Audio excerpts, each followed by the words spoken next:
ஜீரணமாகலை, நெஞ்சு கரிச்சலாக இருக்குது, வாந்தி வர மாதிரி இருக்குது, தலை வலிக்குது, தலை சுற்றுது, தூக்கமே வரல, என்னன்னே தெரியல, வயிறு ஒரு மாதிரியாக இருக்குது. இந்த மாதிரி பிரச்சனைக்கெல்லாம் உடனடி சொல்யூஷன் கிடைக்கணும் அப்படின்னா இந்த கஷாயம் தாங்க உங்களுக்கு கரெக்டாக இருக்கும். ஏன்னா இந்த கஷாயத்தை நான் அடிக்கடி ட்ரை பண்ணி எல்லாருக்கும் சொல்லிட்டும் இருக்கேன்.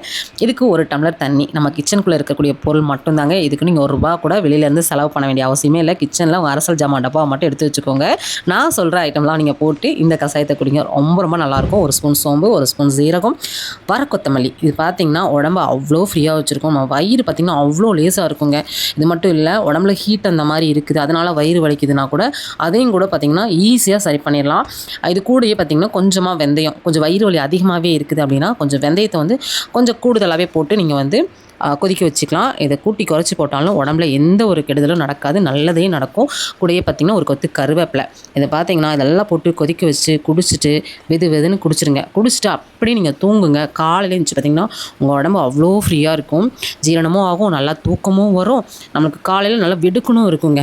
அதுவும் இந்த மாதிரி தீபாவளி டைமில் நம்ம வெளியில் அது இதுன்னு சாப்பிட்ருப்போம். அந்த மாதிரி டைமில் வீட்டில் எல்லோரும் இந்த மாதிரி கஷாயத்தை வச்சு குடிச்சிங்க அப்படின்னா வயிறு அவ்வளோ ஃப்ரீயாக இருக்கும்.